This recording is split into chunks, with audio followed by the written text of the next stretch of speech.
ನಮಸ್ಕಾರ. ವಿಶ್ವದಾದ್ಯಂತ ಇರುವ ಕನ್ನಡಿಗರೇ, ಜಪಾನ್ ಕನ್ನಡ ಸಂಘದ ವತಿಯಿಂದ ಮತ್ತೊಂದು ವಿಶೇಷ ಸಾಹಿತ್ಯ ಮತ್ತು ಸಾಂಸ್ಕೃತಿಕ ಸಂವಾದಕ್ಕೆ ನಿಮ್ಮೆಲ್ಲರಿಗೂ ಹೃತ್ಪೂರ್ವಕ ಆಹ್ವಾನ.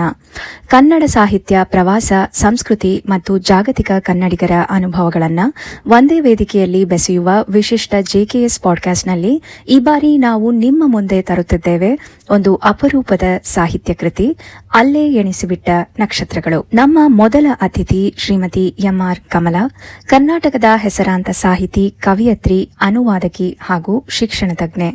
1959ರಿಂದ ಕನ್ನಡ ಸಾಹಿತ್ಯ ಕ್ಷೇತ್ರದಲ್ಲಿ ನಿರಂತರವಾಗಿ ಸಕ್ರಿಯವಾಗಿ ಅವರು ಕಾದಂಬರಿ, ಕತೆ, ಕವನ, ಪ್ರವಾಸ, ಸಾಹಿತ್ಯ, ಮಕ್ಕಳ ಸಾಹಿತ್ಯ, ವಿಮರ್ಶೆ ಮತ್ತು ಅನುವಾದ ಸೇರಿದಂತೆ 30ಕ್ಕೂ ಹೆಚ್ಚು ಕೃತಿಗಳನ್ನು ರಚಿಸಿದ್ದಾರೆ.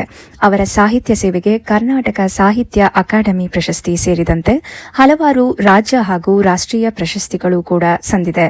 ಕನ್ನಡ ಸಾಹಿತ್ಯ ಲೋಕದಲ್ಲಿ ಅವರ ಹೆಸರು ಅಪಾರ ಗೌರವಕ್ಕೆ ಪಾತ್ರವಾಗಿದೆ.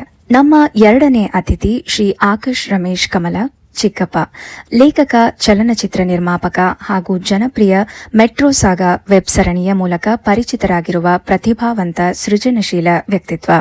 ಪ್ರಸ್ತುತ ಜರ್ಮನಿಯಲ್ಲಿ ನೆಲೆಸಿರುವ ಅವರು ಸಾಹಿತ್ಯ, ಸಿನಿಮಾ ಮತ್ತು ಪ್ರವಾಸದ ಅನುಭವಗಳನ್ನು ಕನ್ನಡದ ಓದುಗರಿಗೆ ಹೊಸ ದೃಷ್ಟಿಕೋನದಲ್ಲಿ ಪರಿಚಯಿಸುತ್ತಿದ್ದಾರೆ. ಜರ್ಮನಿ ಮತ್ತು ಜಪಾನ್ನ ಅನುಭವಗಳನ್ನು ಕನ್ನಡದ ಭಾವಲೋಕದೊಂದಿಗೆ ಜೋಡಿಸುವ ವಿಶಿಷ್ಟ ಪ್ರಯತ್ನವನ್ನ ಈ ಕೃತಿಯಲ್ಲಿ ಮಾಡಿದ್ದಾರೆ. ಈ ವಿಶಿಷ್ಟ ಕೃತಿಯನ್ನ ಪ್ರಕಟಿಸಿರುವುದು ಶಶಿ ಪ್ರಕಾಶನ ಕರ್ನಾಟಕ. ಗುಣಮಟ್ಟದ ಕನ್ನಡ ಸಾಹಿತ್ಯ ಕೃತಿಗಳನ್ನು ಪ್ರಕಟಿಸುವ ಮೂಲಕ ಕನ್ನಡ ಓದುಗರಿಗೆ ಮೌಲ್ಯಯುತ ಪುಸ್ತಕಗಳನ್ನು ತಲುಪಿಸುತ್ತಿರುವ ಶಶಿ ಪ್ರಕಾಶನ ಹೊಸ ಹಾಗೂ ಹಿರಿಯ ಲೇಖಕರ ಕೃತಿಗಳನ್ನು ಓದುಗರ ಮನೆ ಮನೆಗೂ ತಲುಪಿಸುವ ಮಹತ್ವದ ಕಾರ್ಯವನ್ನ ನಿರಂತರವಾಗಿ ಮಾಡುತ್ತಿದೆ. ಅಲ್ಲೇ ಎಣಿಸಿಬಿಟ್ಟ ನಕ್ಷತ್ರಗಳು ಮೂಲಕವೂ ಕನ್ನಡ ಸಾಹಿತ್ಯಕ್ಕೆ ಮತ್ತೊಂದು ಮೌಲ್ಯಯುತ ಕೊಡುಗೆಯನ್ನ ನೀಡಿದೆ.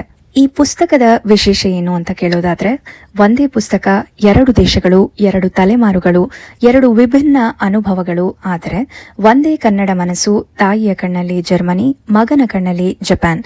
ಈ ಪುಸ್ತಕವು ಕೇವಲ ಪ್ರವಾಸ ಕಥನವಲ್ಲ, ಇದು ಸಂಸ್ಕೃತಿ, ಸಮಾಜ, ಜೀವನ ಮೌಲ್ಯಗಳು, ಮಾನವೀಯ ಅನುಭವಗಳು ಹಾಗೂ ಕನ್ನಡದ ದೃಷ್ಟಿಯಿಂದ ವಿಶ್ವವನ್ನು ನೋಡುವ ಅಪೂರ್ವ ಪ್ರಯತ್ನ. ಈ ವಿಶೇಷ ಸಂವಾದದಲ್ಲಿ ಈ ಪುಸ್ತಕದ ರಚನೆಯ ಹಿಂದಿನ ಕತೆ, ಜರ್ಮನಿ ಮತ್ತು ಜಪಾನ್ನ ಸಂಸ್ಕೃತಿ ಹಾಗೂ ಜೀವನ ಶೈಲಿ, ವಿದೇಶದಲ್ಲಿ ಕನ್ನಡ ಭಾಷೆ ಮತ್ತು ಸಾಹಿತ್ಯದ ಮಹತ್ವ, ಪ್ರವಾಸ ಸಾಹಿತ್ಯದ ಹಿಂದೆ ಇರುವ ನೈಜ ಅನುಭವಗಳು, ತಾಯಿ ಮತ್ತು ಮಗ ಸೇರಿ ಪುಸ್ತಕ ರಚಿಸಿದ ವಿಶಿಷ್ಟ ಪಯಣ, ಕರ್ನಾಟಕ, ಜಪಾನ್ ಮತ್ತು ಜರ್ಮನಿಯ ನಡುವೆ ಇರುವ ಸಾಂಸ್ಕೃತಿಕ ಸಾಮ್ಯತೆಗಳು ಹಾಗೂ ನಾವು ಕಲಿಯಬಹುದಾದ ಜೀವನ ಮೌಲ್ಯಗಳು.